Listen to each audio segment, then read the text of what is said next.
Hello दोस्तों, स्वागत है आपका हमारे YouTube चैनल पे। और मैं आज आनंद आप लोगों के साथ relation between heat engine, refrigeration and heat pump in तीनों के बीच रिलेशन डिस्कस करने वाला हूँ।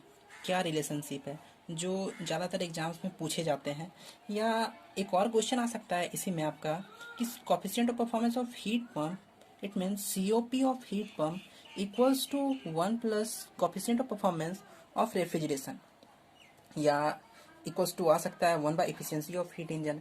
ऐसा रिलेशनशिप दिया जा सकता है प्रूव करने के लिए।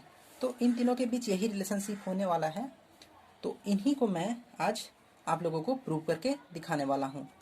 तो इनको प्रूव कैसे करते हैं, तो आपको याद होगा हमने पिछली वीडियो में देखा था कि coefficient of performance of heat pump COP of heat pump निकाला गया था, और रेफ्रिजरेशन का भी कोफिशिएंट ऑफ परफॉर्मेंस निकाला गया था, इफिशियंसी भी निकाला गया था हीट इंजन का। तो इन सभी के बारे में आज हम लोग डिस्कस करेंगे। तो कैसे प्रूव किया जाता है, तो जैसा कि हम लोग जानते हैं COP ऑफ हीट पंप, ये पिछली वीडियो में जैसा हमने निकाला था, तो इसका COP ऑफ हीट पंप होता है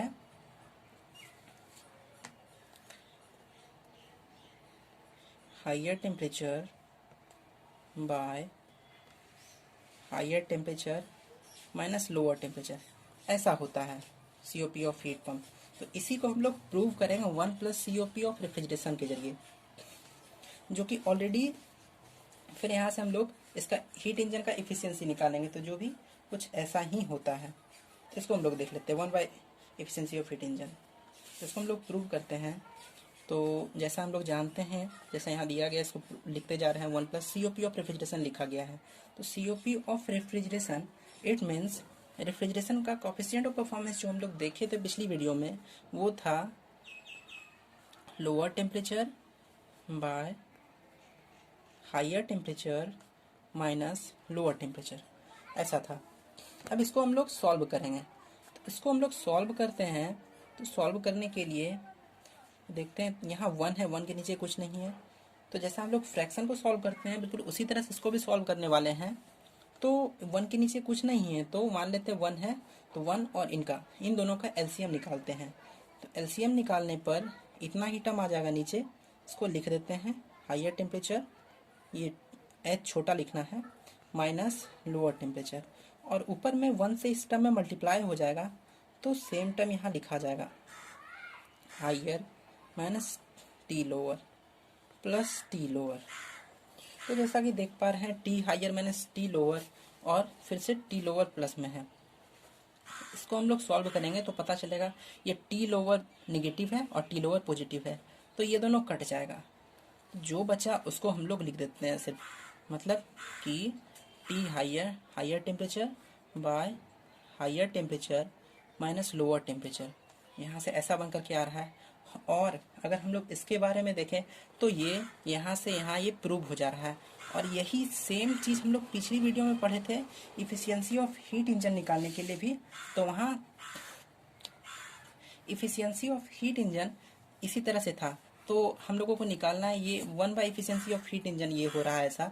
तो ये कैसे हो रहा है, इसको भी हम लोग अभी देख लेते हैं।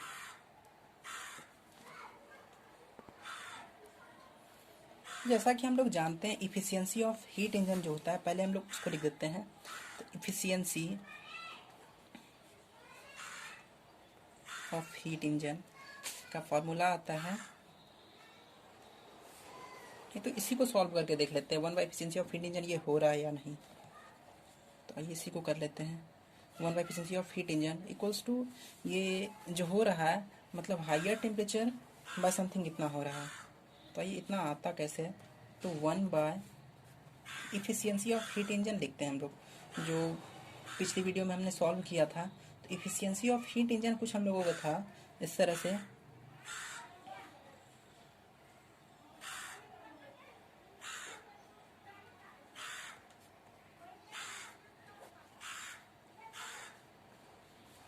ये एफिशिएंसी ऑफ हीट इंजन का फॉर्मूला होता है, जिसको 1 अपॉन कर दिया गया है यहाँ पे। तो इसको अगर हम लोग सॉल्व करते हैं, तो सॉल्व करने के बाद ये T हायर जो है ये ऊपर चला जाएगा, कुछ इस तरह से सॉल्यूशन होगा 1 bye T higher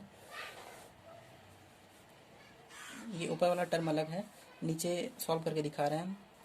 T higher minus T lower into ये ऊपर चला जाएगा टी हाइयर बाय 1, इस तरह से हो जाएगा क्योंकि इसके नीचे कुछ नहीं तो 1 है।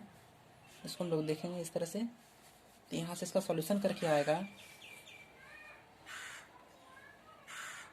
T higher by T higher minus T lower, जो कि 1 by efficiency of heat engine के ये प्रूव हो चुका है। तो मेरे वीडियो में बने रहने के लिए धन्यवाद। दोस्तों, आपसे एक रिक्वेस्ट है, अगर आप हमारे चैनल पर नए हैं तो हमारे चैनल को सब्सक्राइब कर लीजिए, अपने दोस्तों के साथ भी शेयर कर लीजिए ताकि वो लोग भी इसे देखकर सीख सके और अपना कॉन्सेप्ट क्लियर कर सके।